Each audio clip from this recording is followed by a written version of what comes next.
जैसे ही जनवरी ख़त्म होती है, फरवरी आते ही आमों में भी फूल आने जैसे शुरू हो जाते हैं, मोरंगा में वैसे फूल आने से, तो ये सब चीज़ें गर्मी की है। और हमें जब वो फूल ही बता देते हैं कि अब गर्मी जो है वो आ चुकी है।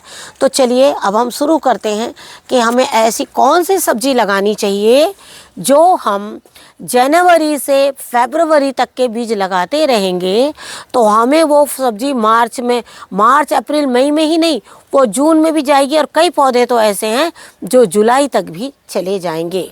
जैसे हमने आज आपको कई सब्जियों के साथ में हमने कुछ साग के लिए आपको बताया है।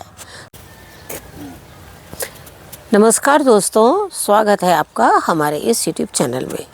दोस्तों, जैसे कि आप देख रहे हैं इस वक्त हम पूरी तरह से कोकोपीट, मिट्टी, सब चीज़ों के साथ में बैठे हैं, साथ ही कुछ बीज लिए हुए हैं। आप जैसे जानते हैं कि हम लोग जो टेरेस गार्डनिंग करते हैं या छोटी छोटी चीज़ें अपने टेरेस पे लगाते हैं या घर में ग्राउंड में ही जो थोड़ी बहुत हमारी जो जगह होती है वहाँ हम लगाते हैं, तो हमारा यही काम होता है कि हर तीसरे महीने एक नए बीज के साथ में हम बिल्कुल तैयार रहते हैं। अब तक के जैसे कि हमने जैसे ही जुलाई अगस्त ख़त्म हुआ और हमने अगस्त लास्ट और सितंबर से बिल्कुल ठंड की सब्जियां लगाना जो है वो शुरू कर दी थी। लेकिन ठंड की सब्ज़ी ख़त्म पूरी हुई भी नहीं है और हमें अब गर्मी के सब्जियों का इंतज़ार है। जैसे ही ठंड अभी है, लेकिन फिर भी वो जाने वाली है। लेकिन ठंड के साथ साथ में ही हमें गर्मी की सब्जियों का इंतज़ाम करना पड़ता है, क्योंकि गर्मी आने के बाद हम गर्मी की सब्ज़ी नहीं लगा सकते। इसके पहले हमने एक वीडियो शेयर किया था और उसमें हम आप लोगों को एक ठंड में, बहुत तेज़ ठंड है, जिनको मार्च के फर्स्ट वीक में या फरवरी के लास्ट वीक तक के सब्जियां चाहिए, तो वो लोग क्या करते हैं, 2 महीने पहले यानी जनवरी फर्स्ट वीक में ही सब्जियां लगा देते हैं। जो सब्जियां गर्मी की होती है उन्हें बिल्कुल भी ओस और ठंड जैसी चीज़ नहीं चाहिए। तो आज हम आपको कुछ ऐसे सीड्स बता रहे हैं जो जहाँ बहुत तेज़ ठंड है और जहाँ ठंड जा चुकी है, दोनों जगह के सीड्स जो है वो बहुत अच्छे से ग्रो करेंगे। लेकिन अब मैं आपको जो बीज बताने जा रही हूँ, ये 15 जनवरी से आज आप पूरी फरवरी तक लगा सकते हैं उसको। और जहाँ बहुत ज़्यादा ठंड है शुरू करें और वो मार्च तक लगा सकते हैं। इन बातों का आपको ध्यान में रखना है, क्योंकि जहाँ बहुत ज़्यादा ठंड होती है तो वहाँ स्वाभाविक है कि फरवरी तक भी ठंड रहती है। लेकिन हमारे जहाँ का जो क्लाइमेट है वो 15 जनवरी के बाद हम लोगों के कहने से कि भाई अब मौसम जो है वो गर्मी का आना शुरू हो जाएगा। और बहुत सारे हम लोग काम करने शुरू कर देते हैं, जैसे चिप्स डालना है, पापड़ डालना है। हम लोग क्यों करते हैं? क्योंकि उसमें जो है हमें ये पता है कि हमारा गर्मी का मौसम आ गया है। तो चलिए अब हम शुरू करते हैं कि हमें ऐसी कौन सी सब्ज़ी लगानी चाहिए जो हम जनवरी से फरवरी तक के बीज लगाते रहेंगे, तो हमें वो सब्ज़ी मार्च अप्रैल मई में ही नहीं, वो जून में भी जाएगी। और कई पौधे तो ऐसे हैं जो जुलाई तक भी चले जाएंगे, क्योंकि यही सब्ज़ी जो है वो जुलाई अगस्त तक के बिल्कुल रह जाती है। तो सबसे पहले तो हम आपको मिट्टी बता रहे हैं। हम आपको फिर से एक बार मिट्टी बता रहे हैं। मिट्टी हम आपको बार बार बताते हैं क्योंकि कई बार पुराने लोग होते हैं, उन्हें ये चीज़ पता होती है। लेकिन जब कोई नया होता है, जिन्हें नए तरीके से गार्डनिंग करनी है, तो उनको ये चीज़ पता नहीं होती है।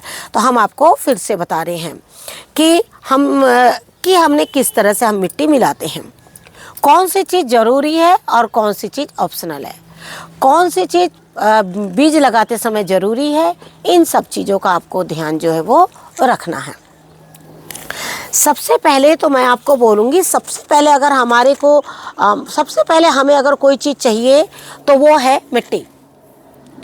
देखिए, हम बोलते हैं तो हैं कई बार कि बिना मिट्टी के ये हो जाएगा वो हो जाएगा, लेकिन मिट्टी कम या ज़्यादा मिट्टी आपको चाहिए। ज़्यादा सुविधा नहीं है मिट्टी की तो उसमें हम दूसरी चीज़ें मिला लेंगे, लेकिन फिर भी मिट्टी चाहिए। मिट्टी जैसे बड़े कंटेनर है तो हम पत्तों का इस्तेमाल कर लेते हैं और वहाँ मिट्टी कम कर देते हैं। छोटे कंटेनर्स हैं, छोटे छोटे इस तरह के पॉलीथीन बैग्स में जब हमें सीड्स लगाने हैं तो हम वहाँ कोकोपीट का इस्तेमाल कर लेते हैं। तो पहला है मिट्टी, दूसरा है कोकोपीट, तीसरा है गोबर की ये सूखी खाद। ये 3 चीज़ है जो ज़रूरी है आपको डालना। लेकिन कई बार ऐसा भी होगा कि आपके पास कोकोपीट नहीं है, और अगर आप कोकोपीट नहीं डालना चाहते हैं तो आप कोशिश करिएगा जो आपकी मिट्टी है वो बिल्कुल ढीली होनी चाहिए और वो बलुई मिट्टी होनी चाहिए। अगली चीज़ है हमारी वर्मी कंपोस्ट। वर्मी कंपोस्ट को भी आपको ले लेना है। अगर आपके पास में गोबर खाद की सुविधा नहीं है तो आप वर्मी कंपोस्ट का पूरी तरह से इस्तेमाल जो है वो कर सकते हैं। उसके बाद है हमारी नीम की खली। ये नीम खली का पाउडर है और ये ड्राई है बिल्कुल। तो ये जब ड्राई है और हम इसको थोड़ा भी डालेंगे तो काम आ जाएगा। जैसे हमने कई बार बोला है, एक छोटा पॉलीथीन बैग है और जब हम सीड्स लगा रहे हैं तो एक पॉलीथीन बैग में इतना नीम का पाउडर जाए तो वो काफ़ी है। तो अभी जो हम नीम खली इसलिए कम डाल रहे हैं क्योंकि अभी जो हमारा बीज है वो अंकुरित हो रहा है। तो अंकुरण हो रहा है तो अंकुरण बहुत छोटे हैं, तो उसे ऐसी चीज़ कम में ही काम चल जाएगा। तो अब आपको हम बताते हैं कि कितने मिट्टी में आपको कितनी खाद मिलानी है, ख़ास तौर पर जब हम बीजों का जर्मिनेशन कर रहे हैं। जैसे ये इस वक्त आप देख रहे हैं ये मिट्टी हमारी थोड़ा ज़्यादा है, इसको हम अलग कर देंगे।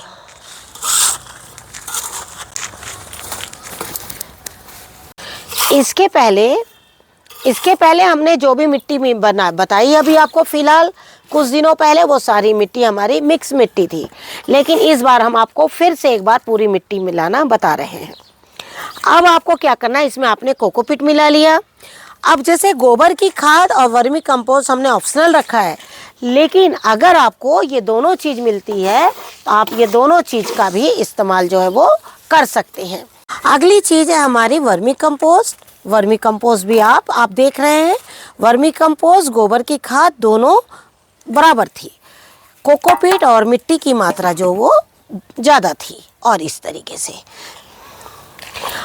जैसे हमने आपको बताया कि अगर इसमें से कोई भी एक चीज़ आपके पास नहीं है तो ज़रूरी नहीं है कि वो सारी चीज़ें आपके पास होनी चाहिए। मिट्टी को कभी भी बिल्कुल अच्छी तरह से आप मिला लीजिए।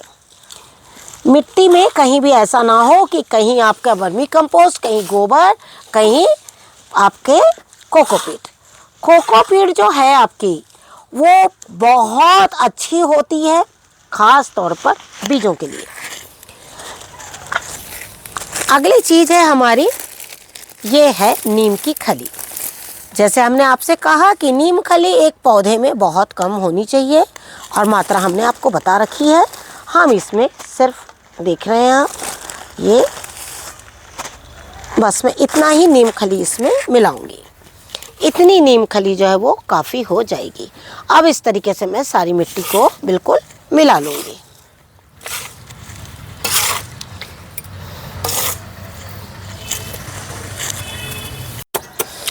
तो आप जैसे देख रहे हैं कि हमने ये मिट्टी को बिल्कुल अच्छी तरह से मिला लिया है।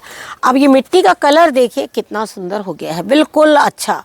अब बिल्कुल देखिए कितनी तरह, बिल्कुल मतलब एक एक दाने दाने अलग है, जिससे कि हर एक अंकुरण जो है वो बहुत आसानी से निकल जाएगा। अब आपको क्या करना है, बीजों को लगाना है। अब आपको बताते हैं हम कि कौन कौन से बीज आपको लगाने हैं। कुछ बीज ऐसे भी हैं जिनको मैं प्रतिवर्ष लगाती हूँ, वो निकले या ना निकले, लेकिन वो निकल ही जाते हैं, वो भी बीज मैं आपको बताती हूँ।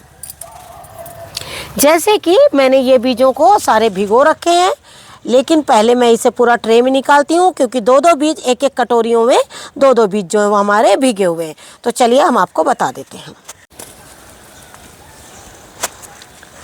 सबसे पहले तो आज हम आपको बोलना चाहेंगे कि इस बार हम आपसे कहना चाहेंगे कि पहले साग के बीज लगा लीजिए। साग के बीजों में एक लाल साग का बीज होता है, एक हरी साग होती है जो उसके बीज भी सेम ऐसे ही होते हैं, और पालक जिनके यहाँ भी ठंड में बहुत ज़्यादा अच्छी नहीं हुई है, उनके यहाँ भी इस महीने में जो पालक लगाएंगे पालक बहुत अच्छी ग्रोथ करती है। और जो पालक हम अभी लगाते हैं, ये पालक हमें बहुत लंबे टाइम तक उसके पत्ते जो हैं हमें मिलते रहते हैं। तो पालक जो ज़्यादातर ना क्या होता है, सितंबर के महीने में लगाइए तो आपको बहुत अच्छी मिल जाएगी, या तो फिर अभी इन दिनों लगाइए, वो भी पालक आपको बहुत अच्छी मिलेगी।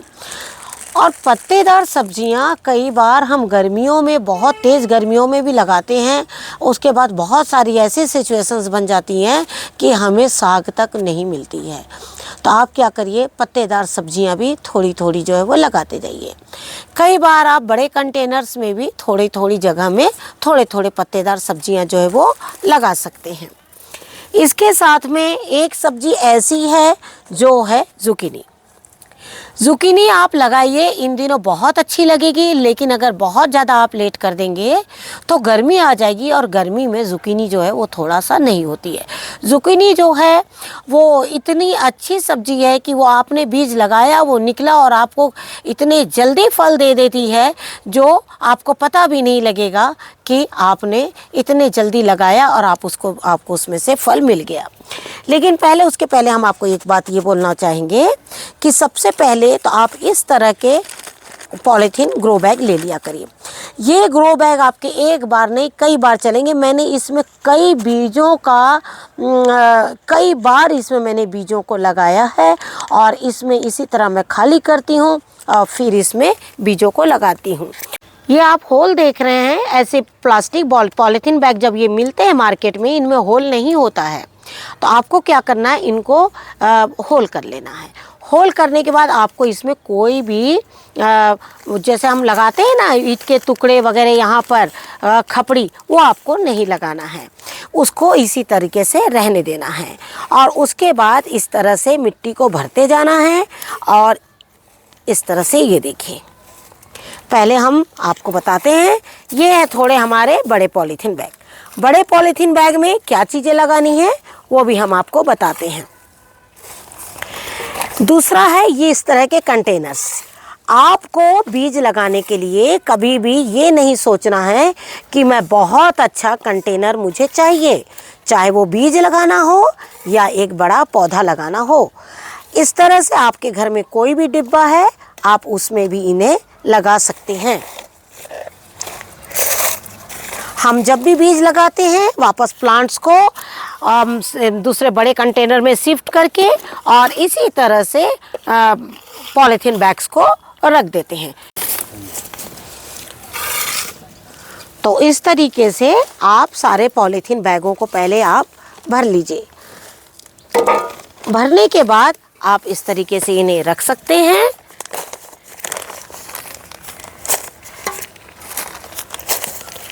और इसमें आप हल्का पानी जो है वो डाल दीजिए। पहले सब में थोड़ा थोड़ा पानी डाल दीजिए। पानी डालने से आपके बीज जो हैं एक जगह में बिल्कुल रहेंगे और वो जगह से बिल्कुल सरकेंगे नहीं, क्योंकि हमारे जो बीज हैं वो ऑलरेडी भीगे हुए हैं। और जब भीगे हुए बीज हैं तो आपको उनको एक बार पानी डालने के बाद, इन दिनों बहुत ज़्यादा पानी नहीं लगता है, तो बस उसके बाद आपको 1-2 दिन इंतज़ार करना है। जब देखना है कि मिट्टी सूख रही है हल्की, तो आपको पानी डालना है। ऐसे अंकुरित बीज जो हैं वो 3 से 4 दिन में निकल जाते हैं, या कोई ऐसे बीज हैं जो कम से कम 7 से 8 दिन भी लेते हैं। तो सबसे पहले मैं आपको बताना चाहूँगी एक हेल्दी सब्जी जो है हमारी लौकी। लौकी आप इन दिनों लगा दीजिएगा तो यही लौकी की बेल जो है आपकी काफ़ी दिन चलेगी। तो आपको लौकी के बीजों को या तो बड़े कंटेनर्स हैं, इस तरह के जो कंटेनर्स हैं इस तरह के, उसमें आप 3 बीज लगा सकते हैं। बीजों को कैसे लगाना है, ये जो देख रहे हैं वाइट पार्ट, देखिए बिल्कुल अच्छी तरीके से ये 2 दिन भिगाया है हमने बीजों को। हाँ, एक चीज़ आपको ये बताना चाहेंगे कि बीजों को कम से कम 2 दिन बिल्कुल भिगा दीजिए, ऐसे जो कड़क बीज है उनको। तो ये देखिए, ये जो अंकुरण पार्ट है ये जो आपका नीचे जाएगा, यहाँ से हमेशा पत्ते निकलते हैं।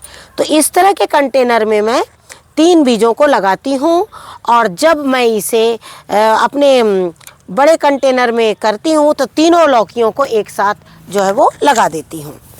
इस तरीके से लौकी के बीज हमने अलग अलग तरीके के लिए हैं।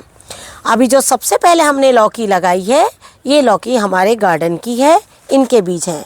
लेकिन ये बीज आपको इस तरह के बीज मार्केट में मिलेंगे, वो आप लेकर और लगा सकते हैं। ये है आपके हाइब्रिड लौकी के बीज, जो बहुत छोटे पौधे से ही फलना शुरू हो जाएगी। और ये है देसी लौकी के बीज, और जिनके पौधों की जो ग्रोथ है वो काफ़ी लंबी जाती है और उसके बाद उसमें फल आते हैं। तो हमने इन दोनों चीज़ों को ध्यान में रखते हुए हमने हाइब्रिड और दोनों जो देसी दोनों भी लगाए हैं। अब इन्हें मैं एक एक करके लगा दूंगी, एक एक पॉलीथीन बैग में। हमने आपको दोनों तरीके से बता रहे हैं। अगर छोटा पॉलीथीन बैग है तो आप उसमें एक एक बीज लगाइए, और बड़े हैं तो उसमें 2 या 3 आप बीज लगा सकते हैं। अगले बीज है हमारे गलकी के। गलकी आप बिल्कुल लगा सकते हैं। इसे भी देखिए मैं बड़े कंटेनर में लगा रही हूँ, थोड़ा सा बड़ा है तो इसको मैं 3 इसमें लगा दूँगी। इस तरीके से मैंने इसमें गलकी भी लगा दिया है। अब अगले बीज है हमारे तोरई के। तोरई आप बिल्कुल लगा दीजिए। तोरई लगाने से अभी आपको तोरई भी जो है वो गर्मी के शुरू में ही मिल जाएगी, इस तरीके से। कुछ तोरई हमारे गार्डन की है और कुछ इसमें जो बीज है वो मार्केट के हैं। इस तरीके से ये देखिए, ये हमारी तोरई भी लग गई। अगले बीज है हमारे जुकीनी के। जुकीनी आप अभी लगा सकते हैं, और जुकीनी जो है वो बहुत जल्द ही निकल पड़ेगी। जुकीनी जो है वो सिंगल प्लास्टिक में लगाइए, उन्हें एक साथ 3 या 4 नहीं लगाइए, नहीं तो आपको अलग करने में थोड़ी परेशानी हो जाएगी। तो आप क्या करिए, इस तरह छोटे छोटे पॉलीथीन बैग में लगाइए, जिससे कि आपको उसको दूसरे कंटेनर में लगाना उतना ही आसान जो है वो हो जाएगा। तो इस तरीके से आपने जुकीनी भी लगा दी।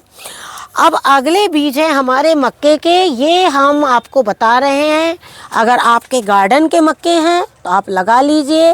मार्केट से मुझे भी नहीं पता इन दिनों मिलेंगे या नहीं मिलेंगे। यह हमारे गार्डन के मक्के हैं, जो मैं हमेशा अपने टेरेस पे मक्कों को लगाती ही हूँ। अभी हाल ही में हमने हार्वेस्टिंग भी करी है उनकी, और इस तरीके से देखिए मैं इसमें एक एक बीजों को लगाऊंगी, जिससे कि मुझे इसे निकालने में काफ़ी आराम हो जाएगा। तो इस तरीके से तो आप छोटी पॉलीथीन का भी इस्तेमाल कर सकते हैं और बड़ी पॉलीथीन का भी इस्तेमाल कर सकते हैं। लेकिन जैसे आपका एक सवाल आया था हमारे पास कि क्या आपके गमले खाली हो गए हैं? हाँ, अब हम आपको ये बताना चाहेंगे कि आप बड़े पॉलीथीन बैग में लगाना क्यों ज़रूरी है। बीजों को बड़े पॉलीथीन बैग में लगाना क्यों ज़रूरी है। बड़े पॉलीथीन बैग में हम इसलिए लगा रहे हैं कि जिस तरीके से इस वक्त अभी भी हल्की ठंड है और हमारे कंटेनर्स में गोभी और बंद गोभी से फुल पड़े हुए हैं, तो हमारे पास कंटेनर अभी नहीं है। तो जब ये बीज निकल जाएंगे तो हम उसे और 20 दिन रख सकते हैं, क्योंकि उस 20 दिन के बाद जहाँ तक हमारे बहुत से कंटेनर्स जो है वो खाली हो जाएंगे और हम इन पौधों को लगा सकते हैं। पौधे निकलने के बाद 20 दिन यानी 7 दिन तो आप सोचिए, 7 दिन तो आप सोचिए कि आपके पौधे निकलने में लग जाएंगे। उसके बाद और 20 दिन यानी 1 महीना। तो कम से कम आपके जो ये ग्रो बैग में ये बीज जो है वो 1 महीना रह जाएंगे।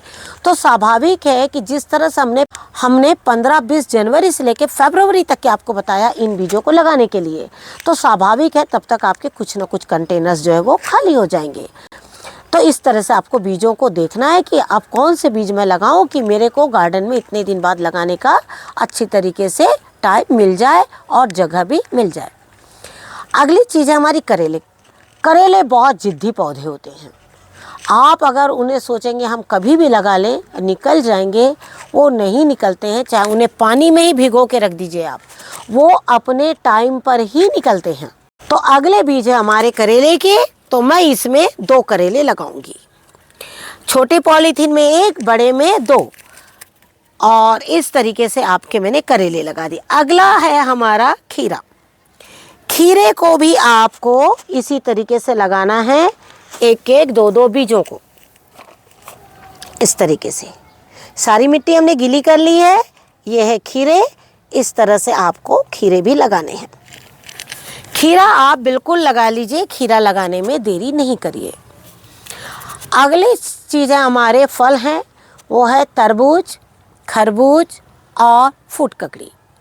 इन तीनों बीजों को आपको जिस तरीके से लगाना है आप लगा सकते हैं।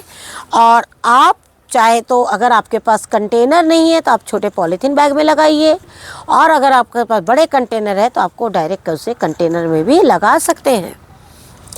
तो इस तरीके से बीजों को लगाना है। साग इन दिनों लगाइएगा, इसका जर्मिनेशन साग का इतना अच्छा हो जाता है छोटे बीजों का, बहुत ही आसानी से, और वो हमें बिल्कुल समय पर देना शुरू कर देती है।